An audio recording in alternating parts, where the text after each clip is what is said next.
절대 그럴 일 없다. 현실적으로. 예, 근데 만약 그런다. 네. 난 길거리 나가서 이거 할 거예요.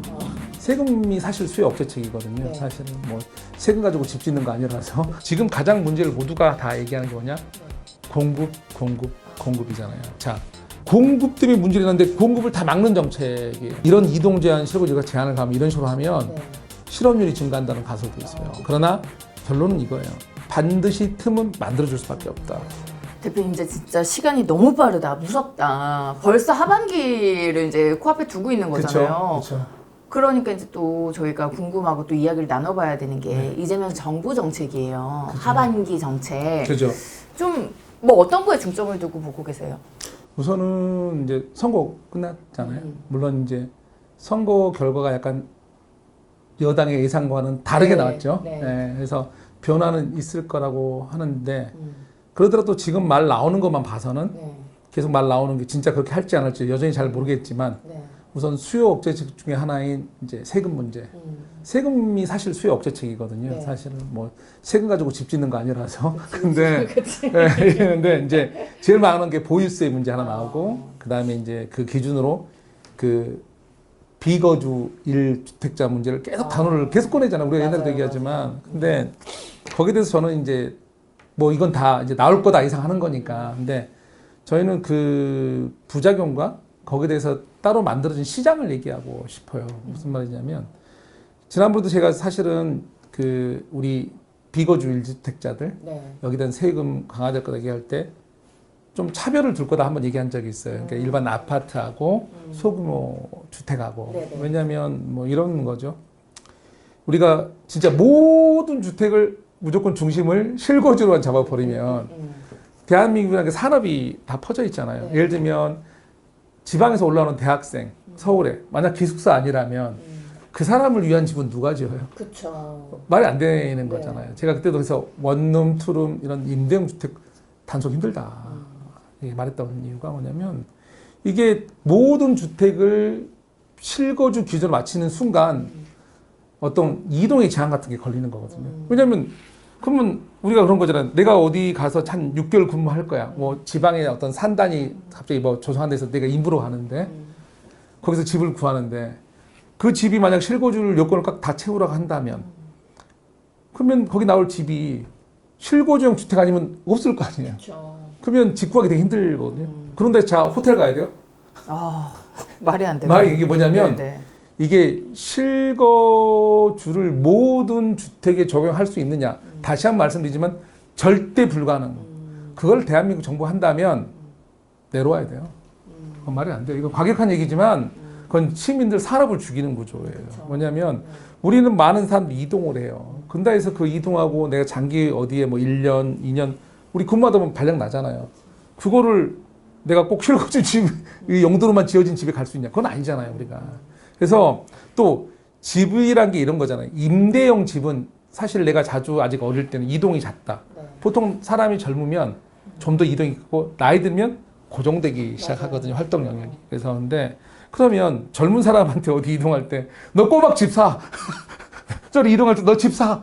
말이 안 되는 거죠. 그러니까 임대가 사람 생각하는 게 사실 이런 면을 생각 안 하는 거예요. 임대가 왜 반드시 필요하냐. 임대는 원래가 그 독일 같은 경우도 예를 들면 우리가 사실 우리 장기 임대 사업자 옛날 10년짜리 있었잖아요. 지금도 있긴 있죠. 물론 혜택은 좀 다른데 그걸 어디서 가져온 거냐면 독일에서 뻗어온 거거든요. 사실 그런 비슷하게. 독일에도 장기 임대 그 정책이 있어요. 그러면 양도소 비슷한 그 주택 투기세 조항에 대해서 면제 주는 게 있는데 10년 임대 놓으면 주택 그거 면제 줘요, 다.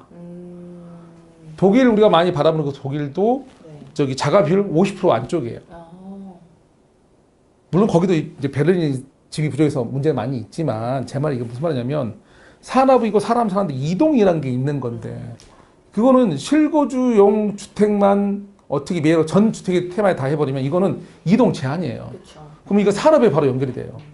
이 거주에 너무 큰. 이게 말이 안 되는 장애물을- 거야. 야, 이동을 해야 돼. 근데 잠깐의 억제책을 할 수밖에 없는 게 지금 정부가 그런 데서 막 풀어주냐. 풀어주기에는 지금의 공급이 너무나 딸려서 이게 임대가가 올라갈 수밖에 없는 상황에서 이걸 막 풀어줄 수도 없어요. 그래서 이번 이제 다시 한 번 말씀드리지만 정부의 이번 정책 중에 비거주 1주택자는 모든 주택은 안 나올 거다. 반드시 어떤 사이즈, 그러니까 어떤 선을 둘 거예요. 지금처럼 아파트와 다세대를 나누든지 어떤 선을 나눠서 제한을 가게 될 거예요. 무조건 다 한다? 그러면 진짜 그거는 바보들이에요, 바보들. 그건 할 수 없다는 것이고. 그 다음에 이제 보유세 부분도 마찬가지예요. 보유세를 이제 어떤 기준에서 우리가 세금 내 이거 하잖아요. 사실은 미국 같은 경우는 보유세가 되게 심하게 높아요. 집 보유하는데 내는 세금 정말 많거든요. 그리고 관리도 다 해야 되잖아요. 집이 빈집이어도 우리 론 관리, 그 잔디부터 시작 다 해야 되는데, 이제 즉 소유하고 있는 데 대한 책임을 되게 심하게 지우죠. 심하게 지우는데 우리나라가 지금 그럴 수 있는 입장을 못 돼요. 왜냐하면 지금 가장 문제를 모두가 다 얘기하는 게 뭐냐? 공급이잖아요. 자, 지금 우리가 이런 일을 보유세니 이런 세금 규제로 억제처를 하는 이유가 집값이 올라서 또는 그 이면엔 임대가가 올라서 더 이면에는 공급이 부족해서라고 얘기를 해요. 공급 문제라고 해서 정부가 얘기하는데 그러면 보유세 올리는 게 공급하고는 어떤 연관이냐를 좀 따져봐야 되잖아요. 무작정이 아니라. 그러면 우리가 공급이 제일 부족한 곳은 서울이죠. 그러면 서울의 공급은 뭐로 하겠다겠냐면 정비사업, 즉 재건축, 재개발 위주로 하겠다 했어요. 근데 재개발과 재건축이 문제가 뭐였냐면 한동안 공사비. 공사비 너무 뛰어서 그리고 대출 규제. 그러니까 뭐 다음번에 한번 얘기하려고 하지만 이번에 서울시에서 뭐 정부에 제안한 여러 가지 완화 조건에도 그 이유가 나오거든요. 근데 어쨌든 간에 공급의 환경이라고 되겠죠. 그런 게 되게 악화됐잖아요. 또 금리도 오를 거잖아요. 금리 지금 뭐 보니까 뭐 미국 연준에서 이번에 동결을 했지만 분명히 인상을 시사했고 우리가 옆에 있는 이웃 나라 일본이 인상했죠. 예. 자, 금리 환경은 분명히 안 좋아질 거다. 그러면 전체적으로 공급 환경은 안 좋아졌잖아요. 근데 거기다가 보유세를 또 매기면 그러면 뭐 돈이 엄청 많은 분은 상관없죠, 여전히. 그러면 이제 우리가 애매한 이 자본력이 애매한 분들이 힘들죠. 그걸 끌어내리는 역할을 할 뿐이지 이게 뭐 공급에 영향을 도움 주는 건 하나도 아니거든요. 어떻게 그게 공급을 줘요? 그래서 환경이 안 좋은데 보유세까지 또 강화한다? 그 말은 재건축, 재개발 사람들의 사업성을 또 안 좋게 하죠. 또 해볼까? 이러면 되니까 이게 막는 역할을 해서 결론은 보유세 강화도 대단히 뭔가 기준을 찾으려고 할 거예요. 그러니까 다가 아니고 말은 했으니까 하긴 해야 되는데 야, 차등을 좀 어떻게 줘봐. 그래서 그것도 또 하나 이제 빈틈이 만들어질 거예요. 그러니까 다 틈새 시장이 있네요, 그래요. 대표님. 그러니까 그렇죠. 그러니까 부동산 이 수요 스케치를 항상 쭉 역사를 보면 전부 다를 해본 적이 없어요. 항상 명분은 살리고 말은 했으니까 틈을 정부 자체가 찾아요.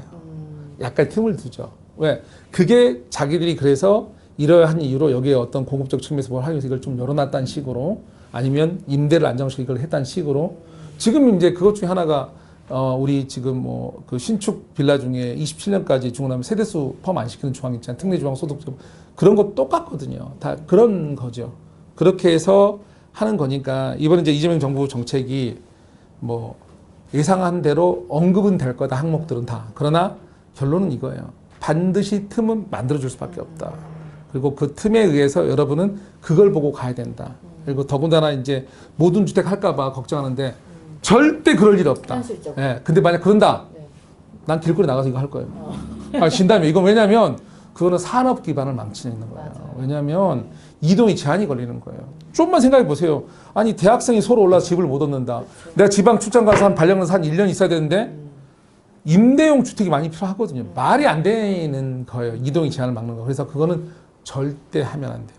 외국에는 그런 가설도 있어요. 어떤? 이런 이동 제한 실거주가 제한을 가면 이런 식으로 하면 실업률이 증가한다는 가설도 있어요. 그럴 것 같아요. 왜냐하면 이게 막히거든요. 이동. 그리고 사고 팔 때마다 꼭 이렇게 이동 제한을 젊은이들한테 말이 안 되잖아. 나도 좀 안정적으로 하고 싶은데 말이 안 되고 또 지방분들 계속 얘기하지만 지금의 이미 실거주 여건 아파트 이걸로 지방분들 이미 귀에 박탈 당한 거거든요.